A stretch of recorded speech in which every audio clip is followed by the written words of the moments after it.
പരിശുദ്ധ അമ്മ ജീവനോട് പ്രത്യക്ഷപ്പെട്ട ഈ അൾത്താരയിൽ പരിശുദ്ധ അമ്മയുടെ പ്രത്യക്ഷീകരണത്തിൻ്റെ സാക്ഷിയായി എന്നെ ഉയർത്തിയതിന് ദൈവത്തിന് ഞാൻ നന്ദി പറയുന്നു.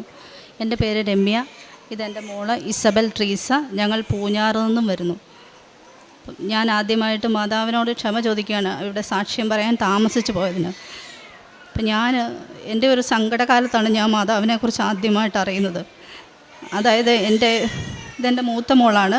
ഞാൻ എൻ്റെ രണ്ടാമത്തെ കുഞ്ഞിനെ പ്രഗ്നൻ്റായിരിക്കുന്ന സമയത്ത് ഒരു 5.5 മാസം സമയത്ത് ഒരു രാത്രിയിൽ എനിക്ക് ഭയങ്കര നെഞ്ചുവേദനയാണോ വയറുവേദനയാണോ അതെനിക്ക് കറക്റ്റായിട്ട് പറയാൻ പറ്റുന്നില്ല. അതുപോലൊരു വേദന എനിക്ക് രാത്രിയിലുണ്ടായി. രാത്രി ഹോസ്പിറ്റലിൽ പോയി. അപ്പോൾ പ്രഗ്നൻ്റ് ആയിരിക്കുന്നതുകൊണ്ട് തന്നെ ഡോക്ടർമാർ പരിശോധിച്ചിട്ട് പറഞ്ഞത് ഗ്യാസ് ട്രബിളിൻ്റെയാണ്. അത് പ്രഗ്നൻസിയിൽ നോർമലായിട്ട് കാണുന്നൊരു കാര്യമാണ്, ഡെലിവറി വരെ കാണും എന്ന് പറഞ്ഞു.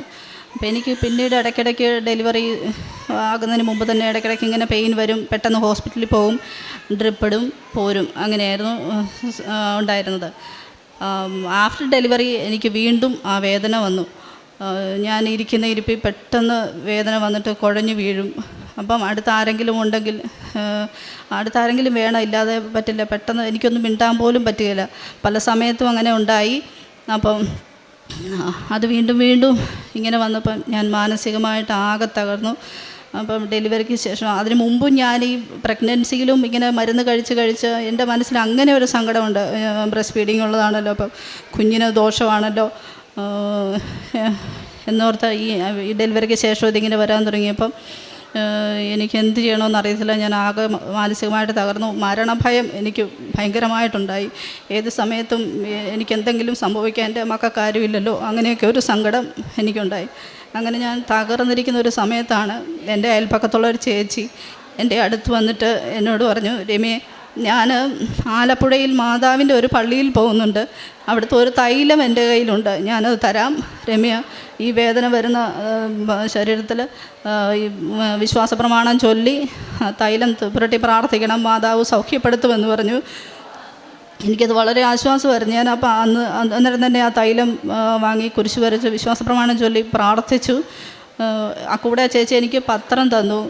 അപ്പോൾ ഞാൻ പത്രത്തിൽ തുറന്നു നോക്കി സാക്ഷ്യമൊക്കെ കണ്ടപ്പോൾ ഞാൻ തന്നെ ഞെട്ടിപ്പോയി. കാരണം ഒരിക്കലും നമുക്ക് വിശ്വസിക്കാൻ പറ്റാത്ത വിധമുള്ള സാക്ഷ്യങ്ങളായിരുന്നു കണ്ടത്. ഞാനങ്ങനെ അത് മുഴുവൻ വായിച്ച് നോക്കി. അതിൽ ലൈറ്റ് ക്യാൻഡിൽ പ്രെയർ റിക്വസ്റ്റ് ഇട്ട് ഒത്തിരി പേര് സാക്ഷ്യം പറഞ്ഞിരിക്കുന്നുണ്ട്. അപ്പോൾ ഞാൻ അങ്ങനെ ലൈറ്റ് ക്യാൻഡിൽ പ്രെയർ റിക്വസ്റ്റ് ഇട്ട് പ്രാർത്ഥിച്ചു മാതാവിനോട്. പിന്നെ ഞാൻ ഇങ്ങോട്ട് വിളിച്ച് പ്രാർത്ഥനാ സഹായം ചോദിച്ചു. അപ്പോൾ ഇവിടെ ഒരു സിസ്റ്റർ വിളിച്ചപ്പം ഫോൺ എടുത്തു. ഒരു അരമണിക്കൂറോളം സിസ്റ്റർ എന്നോട് സംസാരിച്ചു. എന്നോട് പറഞ്ഞു, മോള് പേടിക്കണ്ട, ഇതൊക്കെ മാറും, ഇവിടെ വന്ന് സാക്ഷ്യം പറയണമെന്ന് പറഞ്ഞു. അത് കഴിഞ്ഞിട്ട് ഞാൻ ആ പത്രത്തിലെല്ലാം ഇങ്ങനെ എല്ലാവരുടെ സാക്ഷ്യം വായിക്കുമ്പോൾ അവിടെ കണ്ടൊരു ഒരു ടേം ഉടമ്പടി എടുത്തു. അപ്പോൾ എന്താണ് ഈ ഉടമ്പടി എന്ന് എനിക്ക് മനസ്സിലായില്ല. നമ്മളങ്ങനെ സാധാരണ ഉടമ്പടി എന്നുള്ളൊരു കാര്യം കാണാറില്ലല്ലോ. ഞാൻ പിന്നെ ആ ഉടമ്പടി എന്താണെന്നറിയാൻ ഞാൻ യൂട്യൂബിൽ സെർച്ച് ചെയ്തു. ധാരാളം സാക്ഷ്യങ്ങളും അച്ഛൻ്റെ ഉടമ്പടി ധ്യാനങ്ങളും ടോക്കുകളും ഒക്കെ ഞാൻ കണ്ടു. അങ്ങനെ ഉടമ്പടി എന്താണെന്ന് കൃത്യമായിട്ട് ഞാൻ മനസ്സിലാക്കി. എന്താണ് ഉടമ്പടി എടുത്തവർ ചെയ്യുന്നത് അല്ലെങ്കിൽ ചെയ്യേണ്ടത്, എങ്ങനെയാണ് മാതാവ് ഈ ഉടമ്പടിയിൽ ഇത്ര സഡനായിട്ട് റെസ്പോണ്ട് ചെയ്യുന്നതെന്നും ഞാൻ മനസ്സിലാക്കി.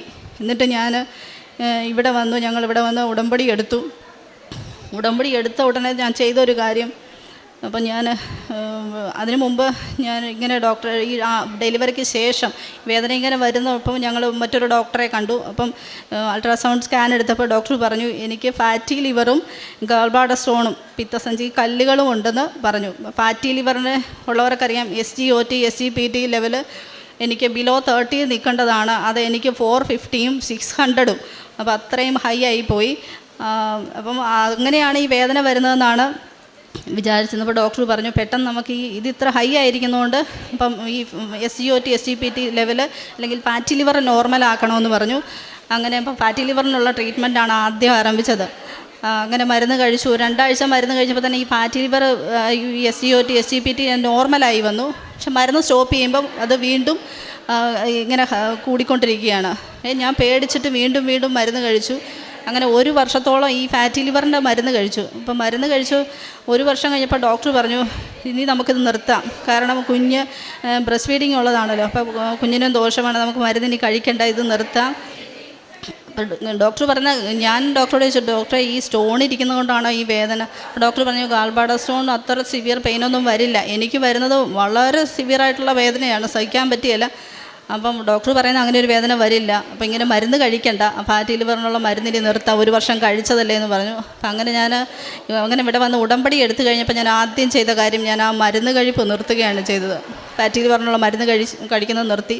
ഞാൻ ഗാൾബാഡ സ്റ്റോണിൻ്റെ ഒരു മരുന്നും എടുത്തിട്ടില്ല. അപ്പം അങ്ങനെ ഞാൻ മരുന്ന് നിർത്തി. ഉടമ്പടി കൃത്യമായിട്ട് ഉടമ്പടി പറഞ്ഞിരിക്കുന്ന കാര്യങ്ങൾ ഫോളോ ചെയ്തു, എല്ലാ കാര്യങ്ങളും ചെയ്തു. മാതാവിനോട് മുട്ടിപ്പായിട്ട് പ്രാർത്ഥിച്ചു, മാതാവേ എൻ്റെ കുഞ്ഞുങ്ങൾക്ക് ആരുമില്ല, എനിക്ക് എന്തെങ്കിലും പറ്റിപ്പോയാൽ. അപ്പം അങ്ങനെ എനിക്ക് ഇനി മാതാവേ ഉള്ളൂ, എനിക്ക് ആശ്രയം മാതാവ് മാത്രമേ ഉള്ളൂ, മറ്റാരുമില്ല. ആരോടും പറഞ്ഞ ഇതൊന്നും മനസ്സിലാക്കാനും എനിക്ക് പറ്റുകയില്ല. അപ്പം അങ്ങനെ മാതാവിൻ്റെ അടുത്ത് പൂർണ്ണമായിട്ട് ഞാൻ ആശ്രയിച്ചു. മാതാവിനോട് മാറ്റിത്തരണമെന്ന് പറഞ്ഞു എൻ്റെ ഈ അസുഖം. എന്നിട്ട് ഒരു മാസം ഉടമ്പടി എടുത്ത് 1 മാസമൊക്കെ കഴിഞ്ഞു. എനിക്ക് ആ വേദന അങ്ങനെ വരുന്നില്ല. അല്ലെങ്കിൽ എനിക്ക് പെട്ടെന്ന് പെട്ടെന്ന് കുഞ്ഞിനെ ഒന്ന് എടുത്താലോ അത്ര ഒരു വെയിറ്റ് പോലും എനിക്ക് എടുക്കത്തില്ല. പെട്ടെന്ന് എനിക്ക് വേദന വരികയാണ് ചെയ്തുകൊണ്ടിരുന്നത്. ഞാൻ ഈ ഉടമ്പടി എടുത്ത് 1 മാസം കഴിഞ്ഞപ്പോഴാണ് ഞാൻ അങ്ങനെ ശ്രദ്ധിക്കുന്നത്, എനിക്ക് അങ്ങനെ ഒരു വേദന ഇപ്പോൾ വരുന്നില്ല. അത് കഴിഞ്ഞപ്പോൾ ഞാൻ ഒരു ദിവസം ഞായറാഴ്ച ഞങ്ങളിങ്ങനെ രാവിലെ പള്ളിയിൽ പോകാനായിട്ട്, അപ്പോൾ കുഞ്ഞിന് സൺഡേ ക്ലാസ് ഉണ്ട്, അപ്പോൾ അതിന് പോകണം. അതുകൊണ്ട് അവളുടെ കൂടെയാണ് ഞങ്ങൾ പള്ളിയിൽ പോകുന്നത്. അപ്പോൾ രാവിലെ എനിക്കിത് പെട്ടെന്ന് ഓർക്കാപ്പുറത്തൊരു വേദന ഇങ്ങനെ വന്നു. അപ്പോൾ വേദന വരുമ്പോഴേ എനിക്ക് പേടിയാണ്, ഇനി കുറച്ച് സമയം കഴിയുമ്പോൾ ഞാൻ കുഴഞ്ഞു വീഴും, അതാണ് എൻ്റെ ഒരു രീതി. അന്നേരം എനിക്ക് വല്ലാത്ത വിഷമമാണ്. പക്ഷേ ഞാൻ പള്ളിയിൽ പോയില്ലെങ്കിൽ കൊച്ചു പോകില്ല. അപ്പോൾ കൊച്ചിൻ്റെ ക്ലാസ് കളയാനും എനിക്കൊരു മടി.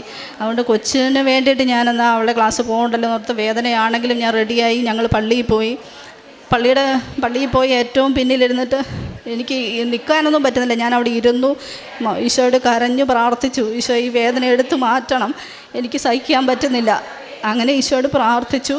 വിശുദ്ധ കുർബാന സ്വീകരണത്തിൻ്റെ സമയമായപ്പോൾ ഈശോയോട് ഞാൻ പറഞ്ഞു, ഈശോയെ ഞാൻ നിന്നെ സ്വീകരിക്കാൻ പോവുകയാണ്, എൻ്റെ മരുന്ന് ഇതാണ്, ഇനി ഞാൻ വേറൊരു മരുന്ന് കഴിക്കില്ല, ഈ അസുഖം ഇന്നത്തോടു കൂടി മാറണമെന്ന് പറഞ്ഞ് ഈശോയോട് പറഞ്ഞ് പ്രാർത്ഥിച്ചു. ഞാൻ വിശുദ്ധ കുർബാന സ്വീകരിച്ചു. തിരിച്ചു വന്ന് ഞാൻ ഇരുന്ന് കഴിഞ്ഞപ്പോൾ എനിക്ക് എൻ്റെ വേദന ഇങ്ങനെ കുറഞ്ഞു വന്നു. വീട്ടിൽ വരുമ്പോൾ ഞാൻ ഓക്കെ ആയി, വേദനയൊന്നുമില്ല. പിന്നെ അതങ്ങ് വിട്ടു. ഒരു മാസം കൊണ്ട് കഴിഞ്ഞിട്ടാണ് ഞാൻ ശ്രദ്ധിക്കുന്നത് എനിക്ക് ആ വേദനയില്ല. എനിക്കൊരു വെയിറ്റ് എടുത്താലൊന്നും ഒരു കുഴപ്പമില്ല, ഞാൻ അറിയാതെ പോലും വെയിറ്റ് എടുക്കുന്നു, പ്രശ്നങ്ങളൊന്നുമില്ല. അപ്പം ഞാനിങ്ങനെ ഓർത്തു, മാതാവിനോട് എങ്ങും ഇങ്ങനെ തൈലം പുരട്ടി പ്രാർത്ഥിക്കും, മാതാവേ നിനക്ക് മാത്രമേ പറ്റുള്ളൂ ഇതെടുത്ത് മാറ്റണമെന്ന് തൈലം പുരട്ടി പ്രാർത്ഥിക്കും. കഴിക്കുന്ന ഭക്ഷണത്തിലൊക്കെ ഞാൻ ഉപ്പിട്ട് കഴിക്കും, അങ്ങനെയൊക്കെ ആയിരുന്നു. അപ്പം ഞാൻ ഈ വേദന ഇങ്ങനെ വരുന്നില്ലല്ലോ എന്ന് ശ്രദ്ധിച്ചപ്പം ഞാൻ പിന്നെ ഒരു ദിവസം ഡോക്ടറെ കണ്ടുപോയി, അൾട്രാസൗണ്ട് സ്കാൻ ചെയ്തു. സ്കാൻ എടുത്തപ്പം ഡോക്ടർ എന്നോട് ചോദിച്ചു, എന്നാ മോനെ വന്നതെന്ന് ചോദിച്ചു, എന്ത് പറ്റിയതായിരുന്നു എന്ന് ചോദിച്ചു. ഞാൻ പറഞ്ഞു, ഡോക്ടർ എനിക്കിങ്ങനെ ഫാറ്റി ലിവർ ഉണ്ടായിരുന്നു, ഗാൾബാഡ സ്റ്റോൺ ഉണ്ടായിരുന്നു, ഒന്നല്ല മൾട്ടിപ്പിൾ സ്റ്റോൺസ് ഉണ്ടായിരുന്നു. അപ്പോൾ ഡോക്ടർ എന്നോട് പറഞ്ഞു, ഇവിടെ ഒരു സ്റ്റോണും കാണുന്നില്ലല്ലോ. ഒന്നുമില്ല, എൻ്റെ ഫാറ്റി ലിവറും പൂർണ്ണമായിട്ടും ഭേദമായി, ഗാൾബാഡ സ്റ്റോണും ഭേദമായി. അങ്ങനെ അമ്മ മാതാവ് വഴി ഈശോ എനിക്ക് ചെയ്തു തന്ന ഈ അത്ഭുതത്തെ ഞാൻ നന്ദി പറയുന്നു. പിന്നെ രണ്ടാമത്തെ കാര്യം എൻ്റെ ഈ മോളുടെ കാര്യമാണ്. അവൾ കഴിഞ്ഞ വർഷം സ്കൂൾ തുറന്ന ഉടനെ, ജൂൺ മാസത്തിൽ സ്കൂൾ തുറന്ന ഉടനെ ഒക്കെ ഇങ്ങനെ ക്ലാസ്സിൽ പോകുന്നു. പക്ഷേ പെട്ടെന്ന് കൊച്ചിന് ക്ഷീണം, അമ്മയെ എപ്പോഴും പറയും, അമ്മയെ വയറുവേദന.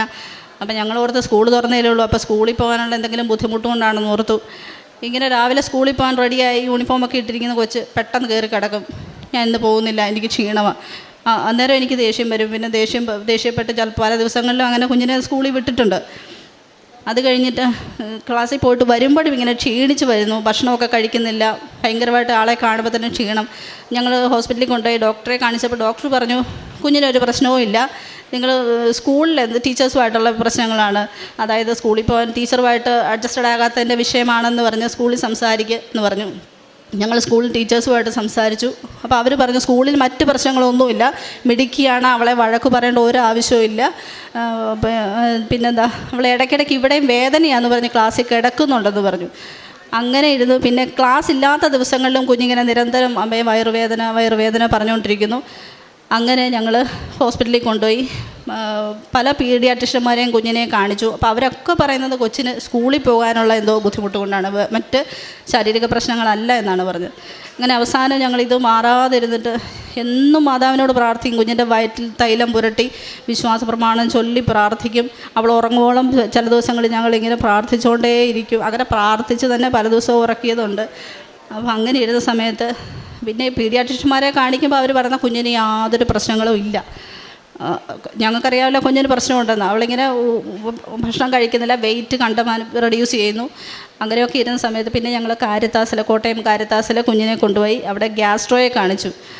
അവിടെ കാണിച്ചപ്പം അവിടെ അൾട്രാസൗണ്ട് സ്കാൻ എടുത്തു. അപ്പം സ്കാനിങ്ങിന് കയറുന്നതിന് മുമ്പ് ഞാൻ കാരിത്താസ് ഹോസ്പിറ്റലിൻ്റെ ചാപ്പലിൽ കയറി മുട്ടുകുത്തി നിന്ന് മാതാവിനോട് പ്രാർത്ഥിച്ചു, മാതാവേ എൻ്റെ കൊച്ചിൻ്റെ അസുഖം എന്താണെന്ന് മനസ്സിലാകണം, അത് മെഡിസിൻ ഉപയോഗിച്ച് മാറുന്നതായിരിക്കണം, ഇവിടെ നിൽക്കണം മാതാവേ എന്ന് പറഞ്ഞ് പ്രാർത്ഥിച്ചു. അങ്ങനെ കുഞ്ഞിനെ സ്കാനിങ്ങിന് കയറ്റിയപ്പം അവളുടെ കയ്യിൽ ഞാൻ മാതാവിൻ്റെ കാശുരൂപം കൊടുത്തു. എന്നിട്ട് അവളുടെ അടുത്ത് ഞാൻ വിശ്വാസ പ്രമാണവും പ്രത്യക്ഷീകരണ പ്രാർത്ഥനയും മാറി മാറി ചൊല്ലി അവളുടെ അടുത്തിരുന്നു. എൻ്റെ മാതാവേ, ഞങ്ങളുടെ ഇന്നത്തെ ദിവസം മുതൽ നീ ഞങ്ങളുടെ ജീവിതം മാറ്റിമറിക്കരുത്, ഇതിവിടെ തീരണം, ഈ ഹോസ്പിറ്റലിൽ നിന്ന് ഇറങ്ങുമ്പോൾ ഈ പ്രശ്നം തീരണമെന്ന് പറഞ്ഞ് പ്രാർത്ഥിച്ചു. അസുഖം എന്താണെന്ന് അറിയണമെന്ന് പ്രാർത്ഥിച്ചു. അങ്ങനെ സ്കാനിങ് കഴിഞ്ഞു. സ്കാനിങ് റിപ്പോർട്ട് എൻ്റെ കയ്യിലാണ് കിട്ടിയത്. പക്ഷെ ഞാനത് തുറന്നു നോക്കിയില്ല. ഞാൻ തുറന്നു നോക്കാതെ ഞാൻ തൈലം എടുത്തിട്ട് ആ സ്കാനിങ് റിപ്പോർട്ടിൽ കുരിശ് വരച്ച് വിശ്വാസ പ്രമാണം ചൊല്ലി പ്രാർത്ഥിച്ചു, ഇത് വലിയ പ്രശ്നങ്ങളൊന്നും ഉണ്ടാകരുത്, ഇത് മരുന്നുകൊണ്ട് മാറണം മാതാവേ എന്ന് പറഞ്ഞ് പ്രാർത്ഥിച്ചു. എന്നിട്ട് ഡോക്ടറെ കണ്ടു.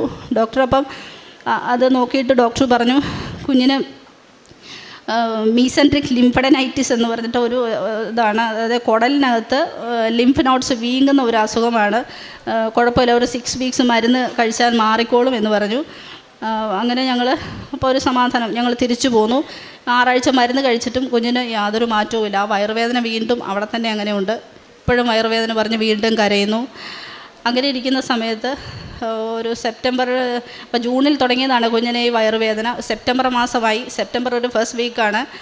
അപ്പം ഞാൻ മാതാവിൻ്റെ ദിവസങ്ങളാണല്ലോ, അപ്പം മാതാവിനോട് ഞാനിങ്ങനെ കരഞ്ഞ് പ്രാർത്ഥിച്ചു കൊണ്ടിരുന്നു. സെപ്റ്റംബർ 8 എന്നൊരു ഡേറ്റ് ഞാൻ ഇട്ടു.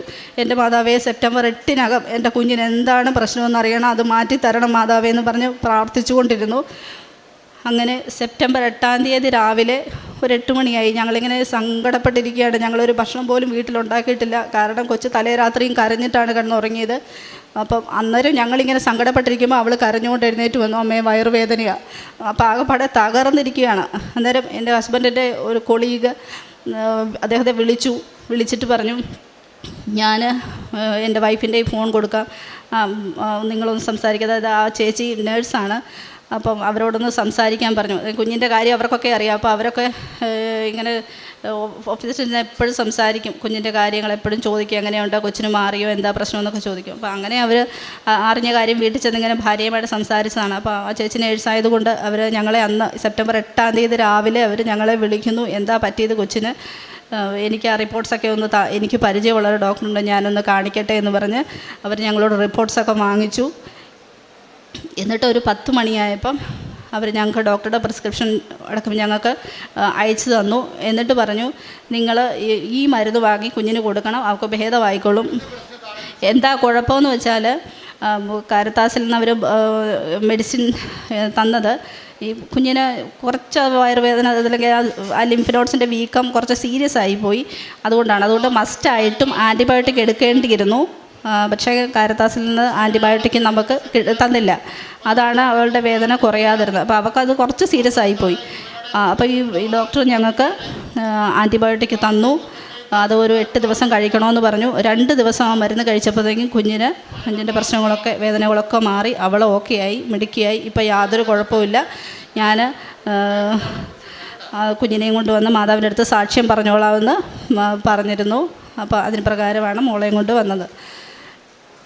പിന്നെ എൻ്റെ അടുത്ത സാക്ഷ്യം, എൻ്റെ അപ്പനും അമ്മയ്ക്കും ഞങ്ങൾ 4 മക്കളാണ്. ഞങ്ങൾ 3 പെൺപിള്ളേരും ഒരു ആൺകൊച്ചും. അപ്പം ഞങ്ങളുടെ 3 പെൺപിള്ളേരുടെയും കല്യാണം കഴിഞ്ഞപ്പോൾ സ്വാഭാവികമായിട്ടും അപ്പനും അമ്മയും വലിയ കടത്തിലായി.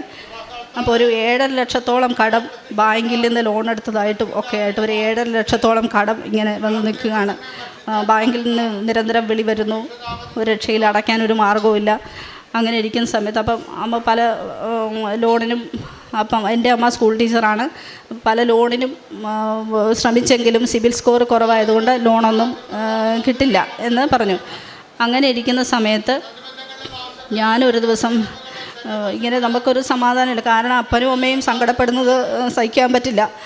അപ്പം ഞാനൊരു ദിവസം രാവിലെ മറ്റൊന്നും എനിക്ക് ചെയ്യാനും പറ്റില്ല. എനിക്ക് ചെയ്യാൻ പറ്റുന്ന ഇത്രയേ ഉള്ളൂ. ഞാനൊരു ദിവസം രാവിലെ കുഞ്ഞുങ്ങളെ സ്കൂളിൽ വിട്ടിട്ട് ഞാൻ അടുത്തുള്ള പള്ളിയിൽ പോയി മാതാവിൻ്റെ മുമ്പിൽ പോയി കൈ വിരിച്ച് പിടിച്ച് നിന്ന് മുട്ടുകുത്തു നിന്ന് ജപമാല ചൊല്ലി പ്രാർത്ഥിച്ചു. മാതാവേ, ഈ വിഷയത്തിൽ നീ ഇന്ന് ഇടപെടണം, ഇന്ന് ഈ സാമ്പത്തിക ബുദ്ധിമുട്ട് തീരണം, ഇന്ന് ഈ പ്രശ്നം ഇവിടെ തീരണമെന്ന് പറഞ്ഞു. എങ്ങനെ പറഞ്ഞു എന്ന് എനിക്കറിയത്തില്ല. കാരണം ഇത്രയും ലക്ഷങ്ങളുടെ കടം ഇന്ന് തീരണമെന്ന് എന്തർത്ഥത്തിലാണ് പറഞ്ഞതെന്ന് എനിക്കിപ്പോഴും അറിയില്ല. ഞാൻ അങ്ങനെ പറഞ്ഞു, മാതാവേ ഇന്ന് നീ ഇടപെടണം, ഇവിടെ തീരണം ഈ കടം, ഞങ്ങൾക്ക് പറ്റില്ല അല്ലാതെ എന്ന് പറഞ്ഞു. എന്നിട്ട് ഞാൻ പള്ളിയിൽ നിന്നിറങ്ങി, നല്ല വെയിലാണ്, പള്ളിയിൽ നിന്നിറങ്ങി ഞാൻ കൽക്കുരിശിൽ വന്ന് ആ കൽക്കുരിശിൽ പിടിച്ചുകൊണ്ട് ആ വെയിലത്തു നിന്ന് ഞാൻ കരഞ്ഞ് പ്രാർത്ഥിച്ചു. ഈശോയെ, അപ്പോൾ എൻ്റെ ഈശോ ആ കുരിശിൽ കിടക്കുന്നുള്ള ഒരു ഉത്തമ ബോധ്യം എനിക്കുണ്ടായിരുന്നു. ഞാൻ ഈശോയോട് പ്രാർത്ഥിച്ചു, ഈശോ നീ ഇന്ന് ഇടപെടണം, ഞങ്ങൾക്ക് വേറെ ആരും സഹായത്തിനില്ല, ഈ സാമ്പത്തിക ബുദ്ധിമുട്ട് ഇന്ന് തീർത്ത് തരണമെന്ന് പ്രാർത്ഥിച്ചു മാതാവിനോട്. എന്നിട്ട് ഞാൻ വീട്ടിൽ പോയി. ഒരു വൈകുന്നേരം ഒരു 4:30 ആയപ്പം അമ്മ എന്നെ വിളിച്ചു. എടി, ഇങ്ങനെ ഒരു ബാങ്കിൽ നിന്ന് എനിക്കൊരു കോള് വന്നു, നിങ്ങൾക്ക് ലോൺ വേണോ എന്ന് ചോദിച്ചൊരു കോള് വന്നു.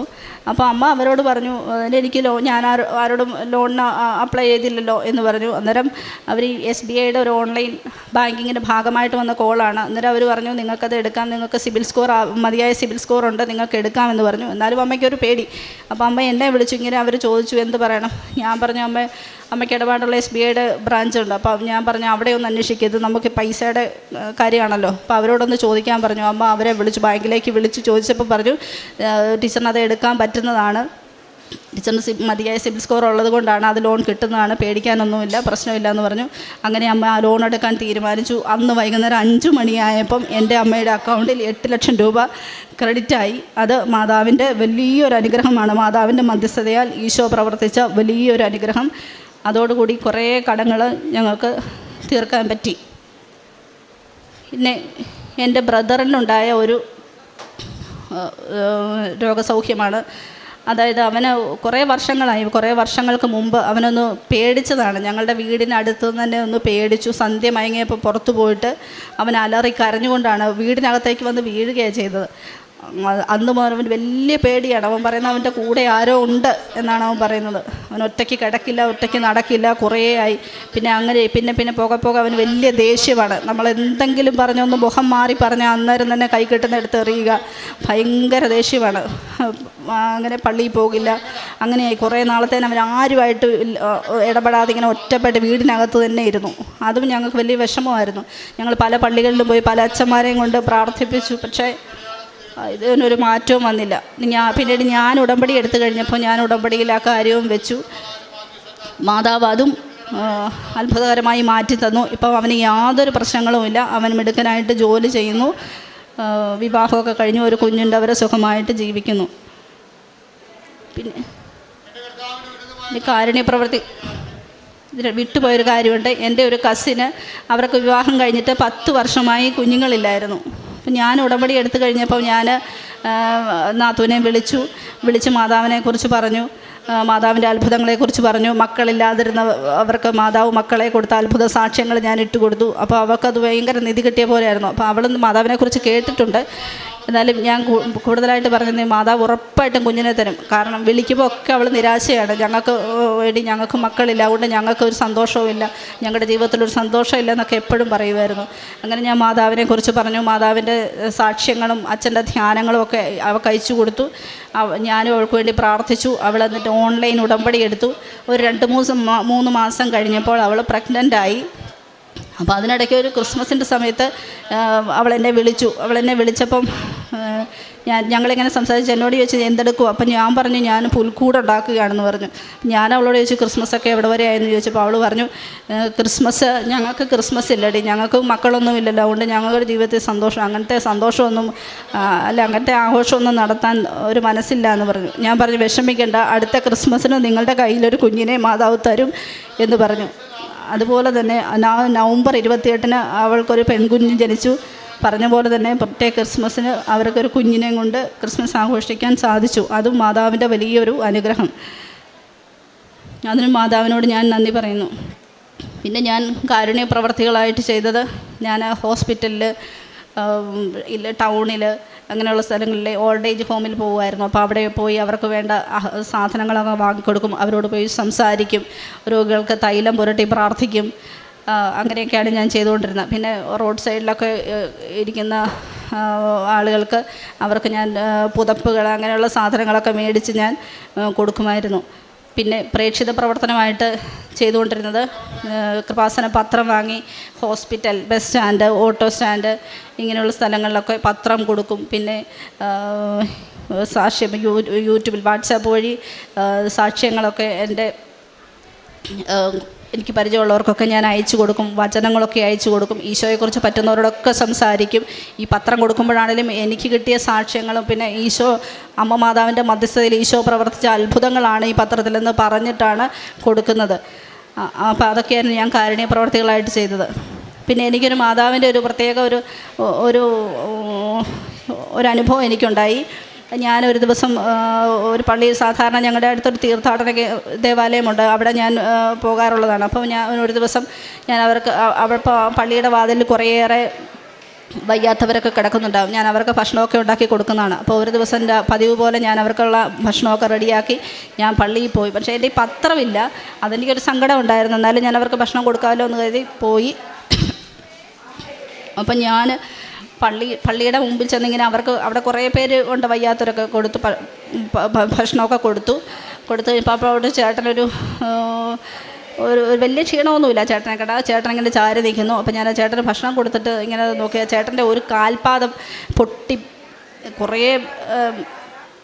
കുറേ മാംസമൊക്കെ അടർന്നു പോയിട്ട് അത് കുറച്ചൊക്കെ ഉണങ്ങി കുറച്ചൊക്കെ പൊട്ടി വികൃതമായിട്ടിരിക്കുകയാണ്. അപ്പോൾ ഞാൻ ആ ചേട്ടനോട് ഇങ്ങനെ സംസാരിച്ച് എന്താ ചേട്ടാ പറ്റിയെന്ന് ചോദിച്ചപ്പം മരം വീണതാണ് കാലിൽ. അപ്പോൾ ആരുമില്ല, വീട്ടിലൊന്നും ആരുമില്ല, കൂട്ടുകാരാണ് നോക്കിക്കൊണ്ടിരുന്നത്. പത്തനംതിട്ടയിൽ എവിടെയാണ് വീട്. അന്നേരം ഇനിയും കൂട്ടുകാരെ ബുദ്ധിമുട്ടിക്കാൻ മേല, അതുകൊണ്ട് നാട്ടിൽ ഇത്തരം പരിപാടി എനിക്ക് വലിയ മടിയാണ്, അതുകൊണ്ട് ഞാൻ ആരും അറിയാത്തടുത്ത് വന്നത് ഇങ്ങനെയാണ് ഞാനിപ്പോൾ ജീവിക്കുന്നതെന്നൊക്കെ പറഞ്ഞു എന്നോട്. എന്നിട്ട് ചേട്ടൻ്റെ കാലിൽ ഞാൻ തൈലം പുരട്ടി വിശ്വാസ പ്രമാണം ചൊല്ലി പ്രാർത്ഥിച്ചു. ആ ചേട്ടനോട് കൃപാസനത്തെക്കുറിച്ച് ഞാൻ പറഞ്ഞു, ചേട്ടൻ പറ്റുമെങ്കിൽ പോകണം മാതാവിനടുത്ത്, മാതാവ് സൗഖ്യപ്പെടുത്തും എന്ന് പറഞ്ഞു. പക്ഷേ എന്നാലും എൻ്റെ കയ്യിലൊരു പത്രമില്ലല്ലോ.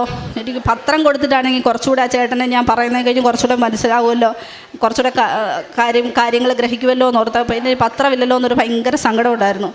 ഞാൻ എന്നിട്ട് ഭക്ഷണമൊക്കെ കൊടുത്ത് ചേട്ടനോട് ഇതും പറഞ്ഞിട്ട് ഞാൻ പള്ളിക്കലോട്ട് കയറിപ്പോയി. പള്ളിയിൽ പോയി പ്രാർത്ഥിച്ചിറങ്ങി. ഞാൻ പുറത്തിറങ്ങി, എൻ്റെ അവിടെ കുഞ്ഞുണ്ട്. അപ്പം ഞാൻ അവളെ പുറത്തിരുന്ന് കുഞ്ഞിനെ നടയിലിരുത്തിയിട്ട് ഞാൻ അവളെ ചെരുപ്പിടിച്ചുകൊണ്ട് ഞാനിങ്ങനെ കുരിഞ്ഞിരുന്നപ്പോഴും എൻ്റെ മനസ്സിലൊരു പത്രം കിട്ടിയായിരുന്നെങ്കിൽ ഈ ചേട്ടന് കൊടുക്കാമല്ലോ എന്ന് ഓർത്തു. അപ്പം ഞാൻ അങ്ങനെ ഇരുന്ന സമയത്ത് പള്ളിക്കുള്ളിൽ നിന്ന് ഒരു ചേച്ചി ഇറങ്ങി വന്നിട്ട് എൻ്റെ അടുത്ത് വന്നിട്ട് കുഞ്ഞിനെ താടിയിൽ ഇങ്ങനെ തട്ടിക്കൊണ്ട് പറഞ്ഞു, അവിടെ നേർച്ച അപ്പം ഇരിപ്പുണ്ട്, കൊച്ചിനെടുത്ത് കൊടുക്കാൻ പറഞ്ഞിട്ട് ചേച്ചി പുറത്തേക്ക് ഇറങ്ങിപ്പോയി. ആ ചേച്ചി അങ്ങോട്ട് പോയി ഒരു 2 മിനിറ്റ് കഴിഞ്ഞപ്പോൾ ആ ചേച്ചി തിരിച്ചു വന്നിട്ട് എന്നോട് ചോദിച്ചു, കൃപാസനം പത്രം വേണമെന്ന് ചോദിച്ചു. അപ്പം ഞാനിങ്ങനെ വേണമെന്ന് പറഞ്ഞു. എന്നിട്ട് ചേച്ചി ആ പള്ളിക്കകത്തോട്ട് പോയിട്ട് ഒരു പത്രം എടുത്തുകൊണ്ട് തിരിച്ചു വന്ന് എൻ്റെ കൈ തന്നിട്ട് പറഞ്ഞു, അവിടെ പത്രം ഇങ്ങനെ ആരോ കൊണ്ടുവന്ന് വെച്ചിരിക്കുന്നെന്ന് പറഞ്ഞിട്ട് ആ ചേച്ചി അങ്ങ് പോയി. അതും എനിക്കൊരു പ്രത്യേക ഒരു അനുഭവമായിരുന്നു. ഇത്രയും അനുഗ്രഹങ്ങൾ എനിക്ക് തന്ന അമ്മ മാതാവിനും ഈശോയ്ക്കും 1 കോടി നന്ദി പറഞ്ഞുകൊണ്ട് നിർത്തുന്നു. മലാക്കി പ്രവാചകൻ്റെ പുസ്തകം 3:12 തിരുവചനങ്ങൾ അരുളി ചെയ്യുന്നു, അനുഗ്രഹീതർ എന്ന് ജനതകൾ നിങ്ങളെ വിളിക്കും, നിങ്ങളുടെ ദേശം ആനന്ദത്തിൻ്റെ ദേശമാകും. തിരുവചനങ്ങളിലൂടെ നമുക്ക് സാന്ത്വനവും ശക്തിയും നൽകുന്ന ദൈവത്തിൻ്റെ ജീവനുള്ള സാന്നിധ്യങ്ങളാണ് നാം അനുഭവ സാക്ഷ്യങ്ങളിലൂടെയും ഒക്കെ നമുക്ക് പങ്കുവെച്ച് കേൾക്കുവാൻ സാധിക്കുന്നത്. തൻ്റെ രോഗസൗഖ്യവും 2 വർഷമായിട്ട് തന്നെ അലട്ടിക്കൊണ്ടിരുന്ന ഗാൾ ബ്ലാഡർ സ്റ്റോണും അതുപോലെ തന്നെ ഫാറ്റി ലിവർ, അതൊക്കെ ഫാറ്റി ലിവറൊക്കെ 30 ആകേണ്ടത് 400, 450, 600 ആ ലെവലിലേക്കൊക്കെ പോകുന്നു. എന്നാൽ ഇവിടെ വരാനുണ്ടായ സാഹചര്യം തനിക്കൊരു കൃപാസന പത്രം ലഭിക്കുന്നതാണ്. അപ്പോൾ ആ കൃപാസന പത്രത്തിലെ സാക്ഷ്യങ്ങൾ വായിക്കുമ്പോൾ ഒരിക്കലും നടന്നിട്ടില്ലാത്ത തരം കാര്യങ്ങൾ, കേട്ടിട്ടില്ലാത്ത തരം കാര്യങ്ങൾ, അതാണ് ഈ മകളെ ഇങ്ങോട്ട് ആകർഷിച്ചത്. അങ്ങനെ ഇവിടെ വരുന്നു. പിന്നീട് അത് പൂർണ്ണമായും സൗഖ്യമാക്കപ്പെടുന്നതും തൻ്റെ കുഞ്ഞിൻ്റെ അസുഖം അതൊന്ന് ഡയഗ്നോസ് ചെയ്യാൻ പോലും പറ്റാത്ത സാഹചര്യത്തിൽ പ്രോപ്പർ മെഡിക്കേഷൻ വേണം, അതായിരുന്നു ഇവരുടെ പ്രത്യേകമായിട്ടുള്ള നിയോഗം. അതങ്ങനെ തന്നെ പ്രോപ്പറായിട്ടുള്ള മെഡിക്കേഷൻ ലഭിക്കുകയും കുഞ്ഞ് മരുന്നിലൂടെ തന്നെ കുഞ്ഞിന് സൗഖ്യം ലഭിച്ചു. പിന്നീട് തൻ്റെ കടബാധ്യതകൾ തൻ്റെ അമ്മയുടേതാണ്. അത് 7.5 ലക്ഷം രൂപ ഒരു ദിവസം കൊണ്ട് തന്നെ ഈ മകൾ പറയുകയാണ്, എനിക്ക് 5 മണിക്കുള്ളിൽ അതിന് അമ്മ ഒരു മറുപടി നൽകണം. അതിനൊരു സോഴ്സുമില്ല, എങ്ങനെ എവിടുന്ന് പൈസ ഇത്രയും കിട്ടുമെന്നൊന്നും അറിയില്ല.